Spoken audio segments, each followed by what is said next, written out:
Hello दोस्तों, स्वागत है आप सभी का एजू असिस्ट 360 पर।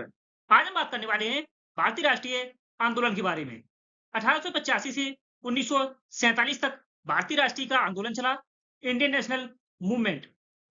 इस वीडियो में हम लोग 10 मोस्ट इंपोर्टेंट एमसीक्यूज डिस्कस करेंगे, जो कि आपके आने वाले एग्जाम्स बीपीएससी टीआरई 4.0, यूपी लेखपाल, UP police, railway, UP PCS and other exams के लिए महत्वपूर्ण हैं। शहीद भगत सिंह ने नारा दिया था, वे मुझे मार सकते हैं लेकिन मेरे विचारों को नहीं। बाल गंगाधर तिलक ने नारा दिया था, स्वराज मेरा जन्मसिद्ध अधिकार है और मैं इसे लेकर रहूंगा। चलिए दोस्तों, शुरू करते हैं आज की क्लास को। क्वेश्चन है, who suggested the name change of the Indian National Union to the Indian National Congress? Indian National Union का नाम बदलकर भारतीय राष्ट्रीय कांग्रेस करने का सुझाव किसने दिया था? Option A A O Hume, option B Dadabhai Naoroji, option C W C Banerjee या Bhaumesh Chandra Banerjee, option D Badruddin Tyabji. बात करें एओ ह्यूम की, तो एओ ह्यूम ने 28 दिसंबर 1885 को 1885 को INC Indian National Congress Bharatiya Rashtriya Congress की स्थापना की थी। भारतीय राष्ट्रीय कांग्रेस की स्थापना 28 दिसंबर 1885 को एओ ह्यूम ने की थी। एओ ह्यूम ने। बात करें दादा भाई नौरोजी की, दादा भाई नौरोजी, इन्होंने 1886 में 1886 में पहली बार कलकत्ता अधिवेशन कलकत्ता अधिवेशन की अध्यक्षता की थी। कलकत्ता अधिवेशन की अध्यक्षता 1886 में कलकत्ता अधिवेशन की अध्यक्षता की थी दादा भाई नौरोजी ने। डब्ल्यू सी बनर्जी या व्योमेश चंद्र बनर्जी की बात करें, इन्होंने 1885 में 1885 में कांग्रेस के फर्स्ट अधिवेशन की अध्यक्षता की थी। फर्स्ट अधिवेशन की अध्यक्षता की थी, जो कि बॉम्बे में आयोजित किया गया था। बॉम्बे में आयोजित किया गया था। कांग्रेस का पहला अधिवेशन पुणे में आयोजित किया जाना था, जो कि हैजा बीमारी के चलते पुणे में हैजा बीमारी फैलने के कारण इसे स्थानांतरित करके बॉम्बे शिफ्ट कर दिया गया था। कांग्रेस का प्रथम अधिवेशन प्रारंभ में पुणे में आयोजित किया जाना था, परंतु हैजा बीमारी के चलते इसे बॉम्बे शिफ्ट कर दिया गया था। इसका पहला अधिवेशन बॉम्बे में 1885 में हुआ था और उसकी अध्यक्षता व्योमेश चंद्र बनर्जी ने की थी। बदरुद्दीन तैयब जी की बात करें, बदरुद्दीन तैयब जी यह कांग्रेस के कांग्रेस के प्रथम कांग्रेस के प्रथम मुस्लिम अध्यक्ष बने थे। मुस्लिम अध्यक्ष कांग्रेस के प्रथम मुस्लिम अध्यक्ष बने थे 1887 में बदरुद्दीन तैयब जी। 1885 के कांग्रेस के पहले अधिवेशन की अध्यक्षता व्योमेश चंद्र बनर्जी ने की थी। 86 में कलकत्ता अधिवेशन की अध्यक्षता दादा भाई नौरोजी ने की थी और कांग्रेस के प्रथम मुस्लिम अध्यक्ष बने थे 1887 में बदरुद्दीन तैयब जी। और कांग्रेस के 1888 के अधिवेशन की 1888 के अधिवेशन की अध्यक्षता जॉर्ज यूल ने की थी। जॉर्ज यूल, जो कि प्रथम विदेशी थे। जॉर्ज यूल 1888 में इन्होंने अध्यक्षता की थी। बात करते हैं दादा भाई नौरोजी की। दादा भाई नौरोजी ने इन्होंने पहली बार 1886 में कांग्रेस की अध्यक्षता की थी कलकत्ता अधिवेशन की। दूसरी बार यह अध्यक्ष बने थे 1893 में 1893 में लाहौर अधिवेशन की अध्यक्षता की थी, लाहौर अधिवेशन की। और यह तीसरी बार कांग्रेस के अध्यक्ष बने थे 1906 में। 1906 में पुनः कलकत्ता अधिवेशन की इन्होंने अध्यक्षता की थी। कलकत्ता अधिवेशन की अध्यक्षता की थी। दादा भाई नौरोजी 3 बार कांग्रेस के अध्यक्ष बने। 1886 में कलकत्ता अधिवेशन, 1893 में लाहौर अधिवेशन और 1906 में कलकत्ता अधिवेशन की इन्होंने अध्यक्षता की थी। दादा भाई नौरोजी, इन्होंने धन निकासी का सिद्धांत दिया, धन निकासी का सिद्धांत दिया, धन निकासी का सिद्धांत दिया। यह दादा भाई नौरोजी ब्रिटिश संसद के लिए, दादा भाई नौरोजी ब्रिटिश संसद के लिए, ब्रिटिश संसद के लिए चुनाव जीतने वाले, ब्रिटिश संसद के लिए चुनाव जीतने वाले प्रथम भारतीय बने थे दादा भाई नौरोजी, दादा भाई नौरोजी। इन्होंने फिन्सबरी इंग्लैंड से चुनाव जीता था, फिन्सबरी इंग्लैंड से चुनाव जीता, फिन्सबरी इंग्लैंड से चुनाव जीता था 1892 में, 1892 में। बात करें कांग्रेस के 1885 में अध्यक्षता की थी गोविंद चंद्र बनर्जी ने पहले अधिवेशन की, और इन्होंने 1892 में इलाहाबाद अधिवेशन की अध्यक्षता की थी। इलाहाबाद अधिवेशन की अध्यक्षता भी गोविंद चंद्र बनर्जी ने की थी 1892 में। बात करें ब्रिटिश संसद के लिए, ब्रिटिश संसद के लिए, ब्रिटिश संसद के लिए चुनाव लड़ने वाले प्रथम भारतीय की, ब्रिटिश संसद के लिए चुनाव लड़ने वाले प्रथम भारतीय कौन थे? ये आपको इसका आंसर कमेंट बॉक्स में बताना है। ब्रिटिश संसद के लिए चुनाव जीतने वाले तो प्रथम भारतीय दादा भाई नौरोजी थे, जिन्होंने फिन्सबरी इंग्लैंड से चुनाव जीता था 1892 में। परंतु ब्रिटिश संसद के लिए चुनाव लड़ने वाले प्रथम भारतीय कौन थे? जो चुनाव तो हार गए थे, परंतु प्रथम भारतीय चुनाव लड़ने वाले कौन बने थे? ये आपको आंसर इसका कमेंट बॉक्स में देना है। नेक्स्ट है, which viceroy described the Congress as representing only a microscopic minority? किस वायसराय ने कांग्रेस का वर्णन केवल सूक्ष्म अल्पसंख्यक के प्रतिनिधित्व के रूप में किया था? Option A Lord Curzon, option B Lord Minto, option C Lord Dufferin, या option D Lord Hardinge. Lord Curzon की बात करें तो लॉर्ड कर्जन ने 1899 से 1905 तक भारत के वायसरॉय रहे।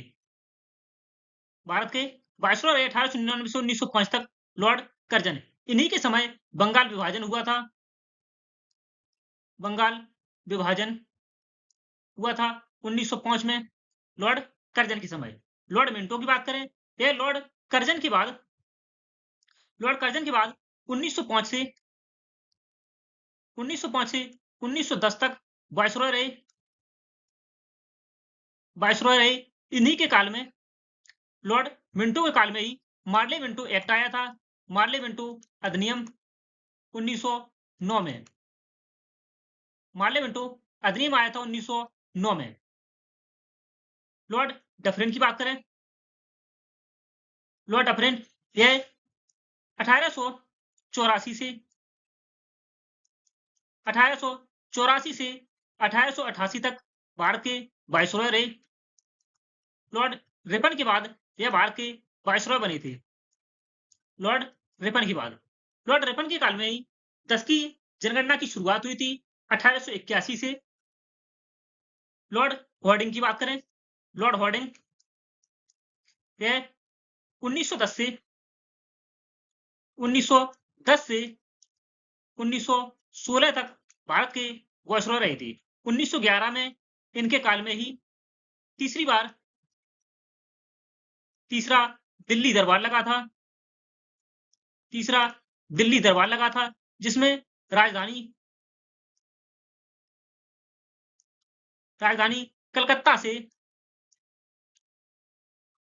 कलकत्ता से दिल्ली स्थानांतरित की गई थी। कलकत्ता से दिल्ली स्थानांतरित की गई थी राजधानी 1911 में, दिल्ली दरबार में। दिल्ली दरबार में जॉर्ज पंचम भारत आए थे। जॉर्ज पंचम और रानी मैरी दिल्ली दरबार में। लॉर्ड डफरिन की बात करें, लॉर्ड डफरिन ने कांग्रेस को कांग्रेस को कांग्रेस को मुट्ठी भर कांग्रेस को मुट्ठी भर लोगों का प्रतिनिधित्व कांग्रेस को मुट्ठी भर लोगों का प्रतिनिधित्व करने की संस्था कहा था। लॉर्ड डफरिन ने कांग्रेस को मुट्ठी भर लोगों का प्रतिनिधित्व करने वाली संस्था कहा था लॉर्ड डफरिन ने।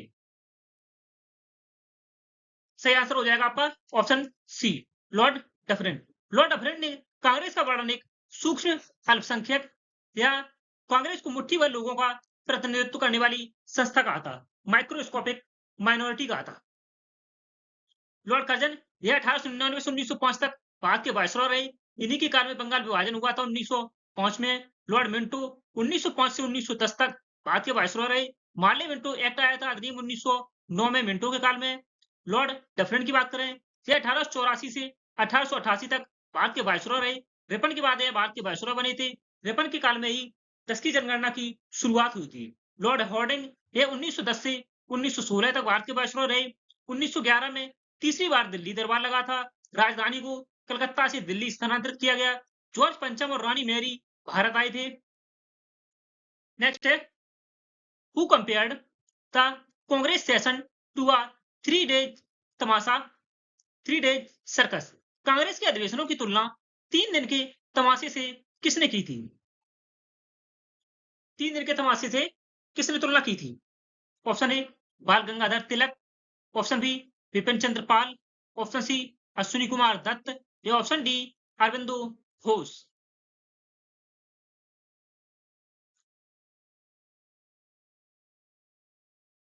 बात करें विपिन चंद्र पॉल की। विपिन चंद्र पॉल ने कांग्रेस को मनोरंजन का अवकाश कहा था। मनोरंजन का अवकाश कहा था विपिन चंद्र पॉल ने। सही आंसर हो जाएगा आपका ऑप्शन सी, अश्विनी कुमार दत्त ने कांग्रेस के अधिवेशनों की तुलना 3 दिन के तमाशे से की थी। 3 दिन के तमाशे से। विपिन चंद्र पॉल ने मनोरंजन का अवकाश कहा था। बात करें बाल गंगाधर तिलक की, बीजी तिलक,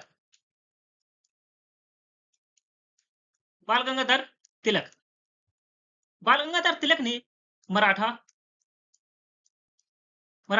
समाचार पत्र प्रकाशित किया था। मराठा समाचार पत्र और केसरी, मराठा और केसरी समाचार पत्र का प्रकाशन बाल गंगाधर तिलक ने किया था। मराठा समाचार पत्र यह अंग्रेजी भाषा में था, अंग्रेजी भाषा में, और केसरी समाचार पत्र यह मराठी भाषा में था, मराठी भाषा में था। बाल गंगाधर तिलक की पुस्तक की बात करें, इनकी प्रसिद्ध पुस्तक है ओरियन।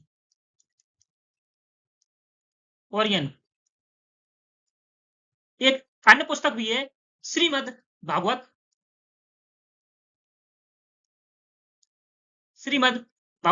गीता, श्रीमद् भागवत गीता या गीता रहस्य भी कहा जाता है। इनकी प्रमुख पुस्तकें हैं ओरियन और श्रीमद् भगवत गीता या गीता रहस्य। श्रीमद् भगवत गीता रहस्य या गीता रहस्य इनकी प्रमुख पुस्तकें हैं। अरविंदो घोष की बात करें, इन्होंने अरविंदो घोष ने वंदे मातरम अंग्रेजी समाचार पत्र प्रकाशित किया था। अरविंदो घोष ने वंदे मातरम अंग्रेजी समाचार पत्र का प्रकाशन अरविंदो घोष ने किया था। विपिन चंद्र पॉल ने मनोरंजन का अवकाश कहा था कांग्रेस को। अश्विनी कुमार दत्त ने कांग्रेस के अधिवेशनों की तुलना 3 दिन के तमाशे से की थी। बाल गंगाधर तिलक ने मराठा समाचार पत्र अंग्रेजी भाषा में केसरी समाचार पत्र मराठी भाषा में प्रकाशित किए और इनकी पुस्तक है ओरियन और श्रीमद् भगवत गीता रहस्य और गीता रहस्य। बाल गंगाधर तिलक की पुस्तकें हैं। बात करते हैं भारतीय राष्ट्रीय कांग्रेस की आलोचना की।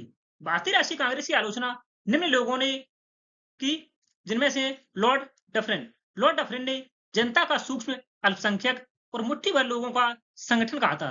माइक्रोस्कोपिक माइनॉरिटी कहा था लॉर्ड डफरिन ने। लाला लाजपत राय की बात करें, लाजपत राय, इन्होंने कांग्रेस को सुरक्षा वाल्व, सेफ्टी वाल्व कहा था। बाल गंगाधर तिलक की बात करें, इन्होंने कहा था यदि हम वर्ष में एक बार मेढक की तरह टर्राएंगे तो हमें कुछ नहीं मिलेगा। यह बाल गंगाधर तिलक ने कहा था। महात्मा गांधी की बात करें, इन्होंने कांग्रेस को अब समाप्त कर दिया जाना चाहिए। कांग्रेस को 1947 में भारत देश जब आजाद हुआ, उस समय महात्मा गांधी ने कहा था कि कांग्रेस को स्थापित करने का लक्ष्य पूरा हो चुका है, अब कांग्रेस को समाप्त कर दिया जाना चाहिए। मोहम्मद अली जिन्ना की बात करें, इन्होंने कांग्रेस को हिंदू पार्टी कहा था। हिंदू पार्टी कहा था मोहम्मद अली जिन्ना ने। डॉक्टर भीमराव अंबेडकर की बात करें, बी.आर. अंबेडकर की, इन्होंने कहा था देश का सबसे पुराना और हास्यास्पद संगठन कहा था कांग्रेस को, भारतीय राष्ट्रीय कांग्रेस को, देश का सबसे पुराना और हास्यास्पद संगठन। बंकिम चंद्र चटर्जी की बात करें, इन्होंने कांग्रेस के लोग पदों के भूखे हैं यह कहा था, बंकिम चंद्र चटर्जी ने। नेक्स्ट है the first session of the INC, Indian National Congress, Bharatiya Rashtriya Congress was shifted from Pune to Bombay due to which disease. Bharatiya Rashtriya Congress का पहला अधिवेशन पुणे से बॉम्बे किस बीमारी के कारण स्थानांतरित किया गया था? ये हमने पहले ही क्वेश्चन में डिस्कस किया है। सही आंसर हो जाएगा ऑप्शन ए, कॉलरा। हैजा के चलते भारतीय राष्ट्रीय कांग्रेस का पहला अधिवेशन पुणे में आयोजित किया जाना था, इसे बॉम्बे शिफ्ट कर दिया गया था हैजा की बीमारी के चलते।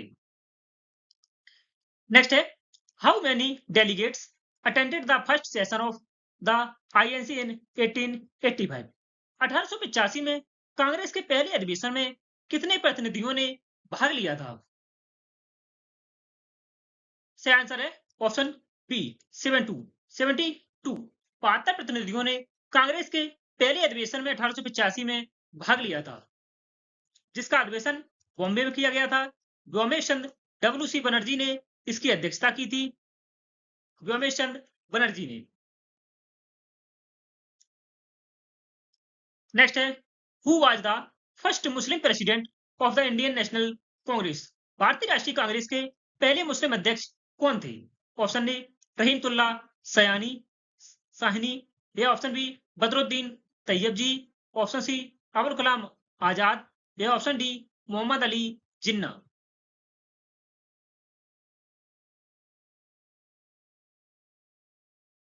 रहीमतुल्ला सयानी या साहनी की बात करें तो है 1896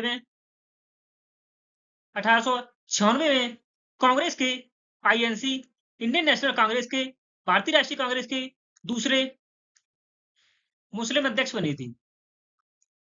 दूसरे मुस्लिम अध्यक्ष की बात करें तो 1896 में रहीमतुल्ला सयानी बनी थी, या रहीमतुल्ला सहनी। बदरुद्दीन तैयब जी की बात करें, यह 1887 में इन्होंने मद्रास अधिवेशन की अध्यक्षता की थी, मद्रास अधिवेशन की अध्यक्षता की थी 1887 में। अब्दुल कलाम आजाद की बात करें, अब्दुल कलाम आजाद यह 1923 में दिल्ली अधिवेशन की अध्यक्षता की थी इन्होंने। दिल्ली अधिवेशन की अध्यक्षता 1923 में अब्दुल कलाम आजाद ने की थी। अब्दुल कलाम आजाद कांग्रेस की अध्यक्षता करने वाले सबसे कम उम्र के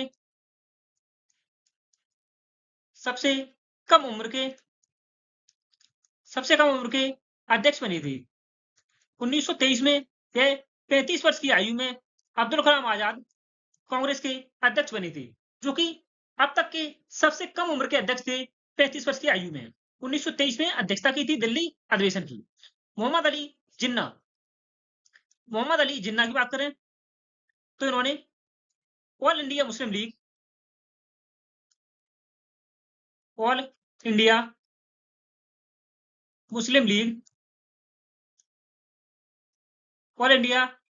लीग की स्थापना की थी इन्होंने 1906 में ढाका में, ढाका बांग्लादेश में, जो कि ढाका वर्तमान में बांग्लादेश की राजधानी है।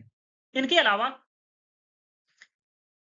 जिन्ना, मोहम्मद अली जिन्ना, इनके अतिरिक्त सलीमुल्लाह खान, मोहम्मद अली जिन्ना, सलीमुल्लाह खान, आगा खान तृतीय, आगा खान तृतीय, नवाब, नवाब बकर उल मुल्क, नवाब बकर उल मुल्क भी शामिल थे। मोहम्मद अली जिन्ना, सलीमुल्लाह खान, आगा खान तृतीय, नवाब बकर उल मुल्क आदि शामिल थे ऑल इंडिया मुस्लिम लीग की स्थापना में। 1906 में ढाका में इसकी स्थापना की गई थी। अब्दुल कलाम आजाद की बात करें, यह सबसे कम उम्र के अध्यक्ष बने थे 35 वर्ष की आयु में, और यह अब्दुल कलाम आजाद 1940 से 1946 तक आईएनसी के, इंडियन नेशनल कांग्रेस के अध्यक्ष भी रहे। सबसे कम उम्र के अध्यक्ष बने थे 35 वर्ष की आयु में डॉक्टर अब्दुल कलाम आजाद, और 1940 से 1946 तक भी यह कांग्रेस के आईएनसी के अध्यक्ष के पद पर रहे। सही आंसर है ऑप्शन बी, बदरुद्दीन तैयब जी। यह 1887 में मद्रास अधिवेशन की इन्होंने अध्यक्षता की थी, और यह पहले मुस्लिम अध्यक्ष बने थे बदरुद्दीन तैयब जी 1887 में। रहीमतुल्लाह साहनी यह द्वितीय मुस्लिम अध्यक्ष बने थे 1896 में। नेक्स्ट है, who was the first European non Indian to preside over a Congress session? Congress अधिवेशन की अध्यक्षता करने वाले पहले यूरोपीय गैर भारतीय व्यक्ति कौन थे? एओ ह्यूम, इन्होंने आईएनसी की स्थापना की थी इंडियन नेशनल कांग्रेस की 1885 में, 28 दिसंबर 1885 को। जॉर्ज यूल की बात करें, इन्होंने कांग्रेस के 1888 में कांग्रेस के प्रयागराज प्रयागराज या इलाहाबाद अधिवेशन की अध्यक्षता की थी। हेनरी कॉटन की बात करें, इन्होंने 1904 में 20वें 1904 में कांग्रेस के 20वें अधिवेशन की अध्यक्षता की थी। हेनरी कॉटन ने कांग्रेस के 20वें अधिवेशन की अध्यक्षता की थी 1904 में, जो कि बंबई में आयोजित किया गया था। 1904 में कांग्रेस का 20वां अधिवेशन बंबई में हुआ था। सही आंसर हो जाएगा आपका ऑप्शन बी, जॉर्ज यूल। यह 1888 में प्रयागराज अधिवेशन की अध्यक्षता की थी, और यह पहले गैर भारतीय यूरोपीय व्यक्ति थे, जॉर्ज यूल। नेक्स्ट है, why did Surendranath Banerjee not attend the first session of the INC? Surendranath Banerjee Congress के पहले अधिवेशन में क्यों शामिल नहीं हुए थे? Option A, he was in jail, वे जेल में थे। Option B, he was out of the country, वे देश से बाहर थे। Option C, he was busy with the Indian National Association, वे इंडियन नेशनल एसोसिएशन में व्यस्त थे। या option D, he disagreed with A O Hume, वे एओ ह्यूम से असहमत थे।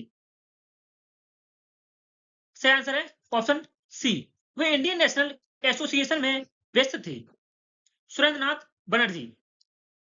नेक्स्ट है, in 1893 Mahatma Gandhi went to South Africa to fight a case for which businessman? 1893 में महात्मा गांधी किस व्यवसायी का मुकदमा लड़ने दक्षिण अफ्रीका गए थे?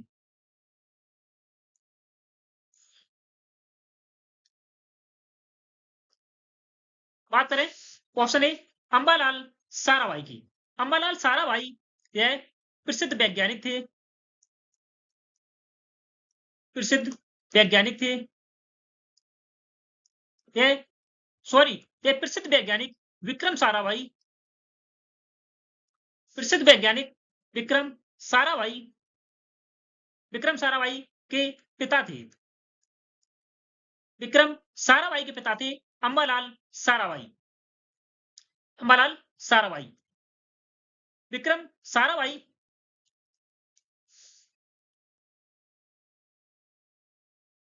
विक्रम साराभाई की बात करें, विक्रम साराभाई इन्हें भारतीय अंतरिक्ष कार्यक्रम, भारतीय अंतरिक्ष कार्यक्रम का भारतीय अंतरिक्ष कार्यक्रम का जनक विक्रम साराभाई को कहा जाता है। भारतीय अंतरिक्ष कार्यक्रम का जनक विक्रम साराभाई को कहा जाता है। इनके पिता थे अंबालाल साराभाई। जमनालाल बजाज की बात करें तो जमनालाल बजाज यह महात्मा गांधी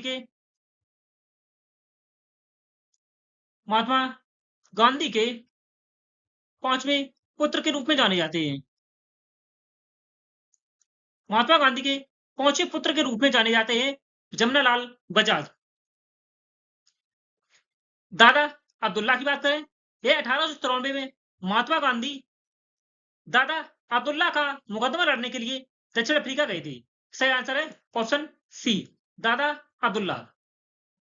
राजकुमार शुक्ल की बात करें, ऑप्शन डी, इन्होंने चंपारण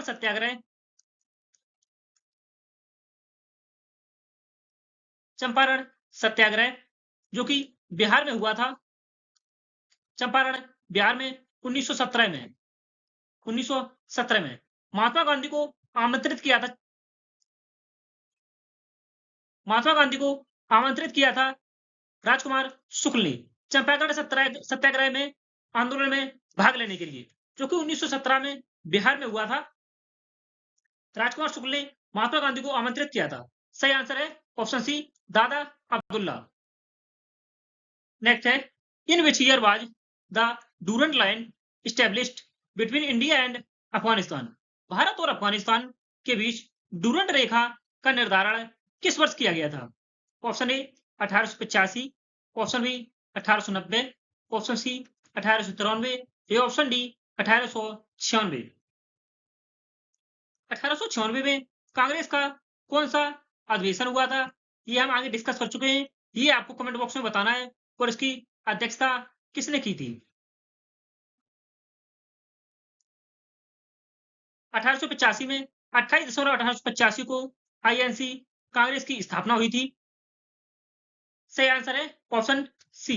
1893 में भारत और अफगानिस्तान के बीच डूरंट रेखा का निर्धारण किया गया था। 1893 में। बात करते हैं मैकमोहन रेखा की। मैकमोहन रेखा का निर्धारण कब किया गया था, किस सम्मेलन के तहत किया गया, ये आपको बताना है। नेक्स्ट है रेडक्लिफ रेखा।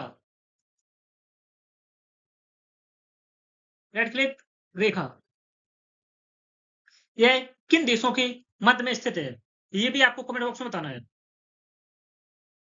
चलिए बात करते हैं रेडक्लिफ रेखा की। मैकमोहन रेखा का निर्धारण 1914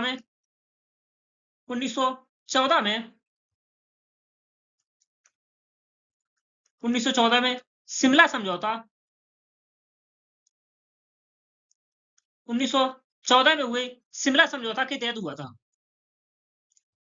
शिमला समझौता के तहत 1914 में मैकमोहन रेखा का निर्धारण हुआ। ब्रिटिश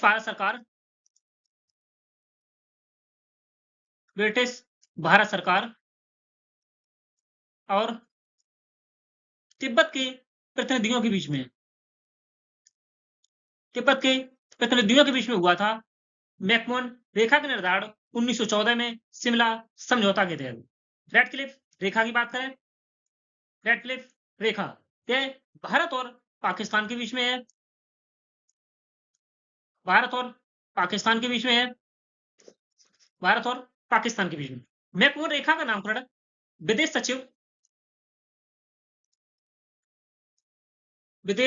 सचिव हेनरी मैकमोहन के नाम पर रखा गया। मैकमोहन रेखा। सही आंसर है ऑप्शन सी। भारत और अफगानिस्तान के मध्य डूरंट रेखा का निर्धारण 1893 में किया गया था। नेक्स्ट है, where did Swami Vivekananda deliver his famous speech at the parliament of the world religion in 1893। 1893 में स्वामी विवेकानंद ने विश्व धर्म संसद में अपना प्रसिद्ध भाषण कहां दिया था? स्वामी विवेकानंद की बात करें, स्वामी विवेकानंद। इनका मूल नाम इनका मूल नाम नरेंद्रनाथ दत्त था। नरेंद्रनाथ दत्त। इनके जन्म दिवस पर जन्म दिवस 12 जनवरी को 12 जनवरी को राष्ट्रीय युवा दिवस मनाया जाता है। राष्ट्रीय युवा दिवस मनाया जाता है स्वामी विवेकानंद के जन्म दिवस 12 जनवरी को। इन्होंने रामकृष्ण मिशन रामकृष्ण मिशन की स्थापना की थी 1897 में। 1897 में रामकृष्ण मिशन की स्थापना की थी अपने गुरु रामकृष्ण के नाम पर। रामकृष्ण मिशन की स्थापना की थी। और इनकी मृत्यु की बात करें, मृत्यु 39 वर्ष की आयु में 39 वर्ष की आयु में बेलूर मठ पश्चिम बंगाल में इनकी मृत्यु हो गई थी। पश्चिम बंगाल में स्थित बेलूर मठ में इनकी मृत्यु हो गई थी 39 वर्ष की आयु में। 39 वर्ष की आयु में। सही आंसर हो जाएगा ऑप्शन डी, शिकागो में। शिकागो में स्वामी विवेकानंद ने 1893 में अपने विश्व धर्म संसद में प्रसिद्ध भाषण दिया था। शिकागो शहर में इन्होंने स्वामी विवेकानंद ने एक फेमस बहुत ही प्रसिद्ध नारा दिया था जो कि है उठो जागो, उठो जागो और तब तक उठो जागो और तब तक मत रुको जब तक लक्ष्य की प्राप्ति न हो जाए। जब तक लक्ष्य की प्राप्ति न हो जाए।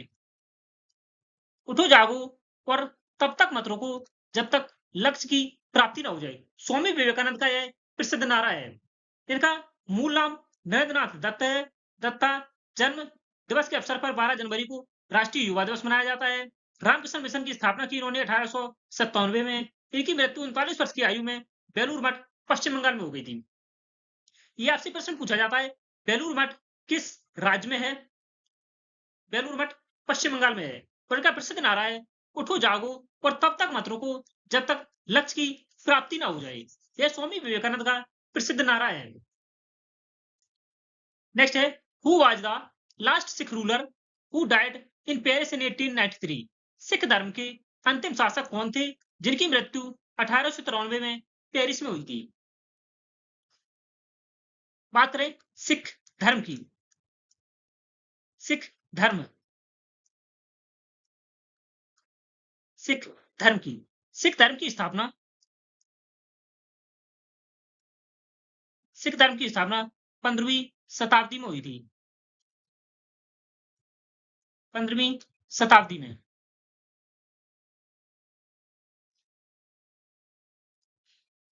पंद्रहवीं शताब्दी में सिख धर्म की स्थापना हुई थी। तो इसकी स्थापना की थी गुरु नानक देव ने। गुरु नानक देव ने सिख धर्म की स्थापना 15वीं शताब्दी में की थी। और सिख धर्म के अंतिम 10वें गुरु थे गुरु गोविंद सिंह। गुरु गोविंद सिंह सिख धर्म के अंतिम और 10वें गुरु थे। पहले गुरु थे गुरु नानक देव जिन्होंने सिख धर्म की स्थापना की थी। 10वें गुरु थे गुरु गोविंद सिंह। इन्होंने खालसा पंथ की स्थापना की थी। खालसा पंथ की स्थापना की थी गुरु गोविंद सिंह ने, जो कि सिख धर्म के 10वें गुरु थे 1699 में। 1699 में खालसा पंथ की स्थापना की थी गुरु गोविंद सिंह ने। सही आंसर हो जाएगा ऑप्शन सी, दिलीप सिंह। दिलीप सिंह है सिख धर्म के अंतिम शासक थे जिनकी मृत्यु 1893 में पेरिस फ्रांस में हुई थी। नेक्स्ट है which leader described Congress members as hungry for posts? किस नेता ने कांग्रेस के सदस्यों को पदों के भूखे कहा था?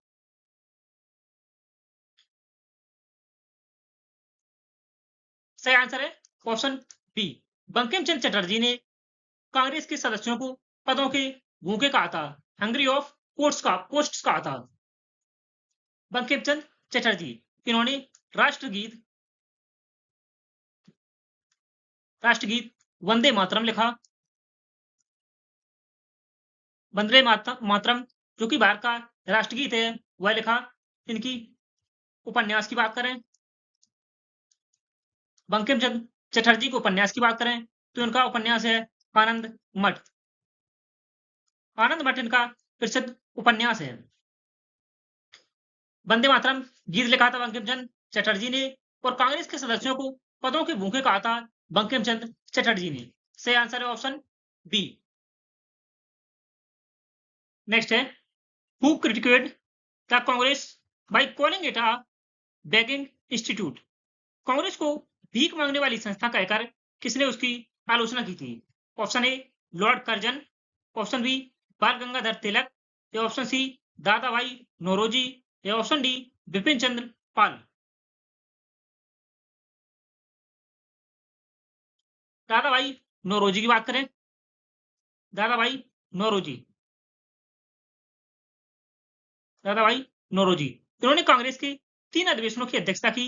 पहली बार 1886 में, दूसरी बार 1893 में, और तीसरी बार 1906 में। इन्होंने 3 बार कांग्रेस के अधिवेशनों की अध्यक्षता की थी। 1886 में कलकत्ता अधिवेशन,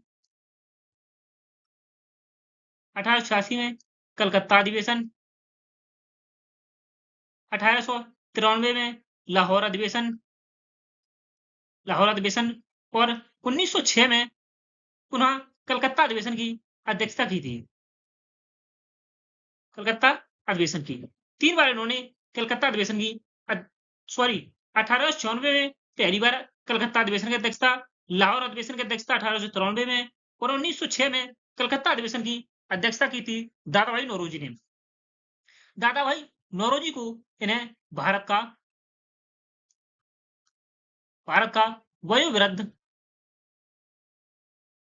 वयोवृद्ध पुरुष कहा जाता है।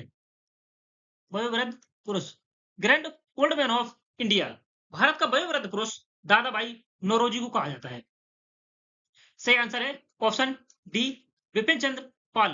विपिन चंद्र पाल ने कांग्रेस को भीख मांगने वाली संस्था कहकर संबोधित किया था।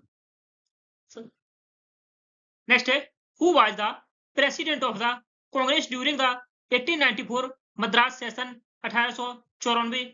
1894 के मद्रास अधिवेशन के दौरान कांग्रेस के अध्यक्ष कौन थे? सही आंसर है ऑप्शन ए अल्फ्रेड वेब। ये 1894 में मद्रास अधिवेशन की इन्होंने अध्यक्षता की थी। फिरोज शाह मेहता, ये इन्होंने द बॉम्बे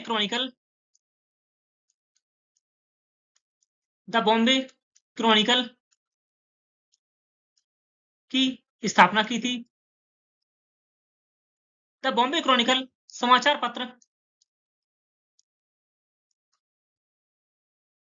पत्र की स्थापना की थी 1913 में। 1913 में फिरोज शाह मेहता ने द बॉम्बे क्रॉनिकल समाचार पत्र की स्थापना की थी 1913 में। 1890 में इन्होंने फिरोज शाह मेहता ने 1890 में कलकत्ता अधिवेशन की अध्यक्षता की थी। कलकत्ता अधिवेशन की अध्यक्षता की थी फिरोज शाह मेहता ने।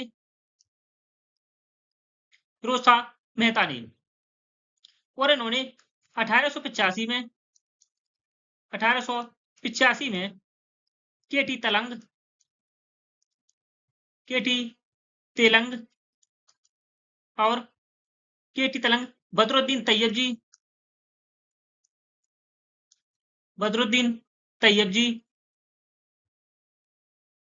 तैयब जी और मेहता, फिरोज शाह मेहता, केटी तलंग और बदरुद्दीन तैयब जी, इन 3 लोगों ने बॉम्बे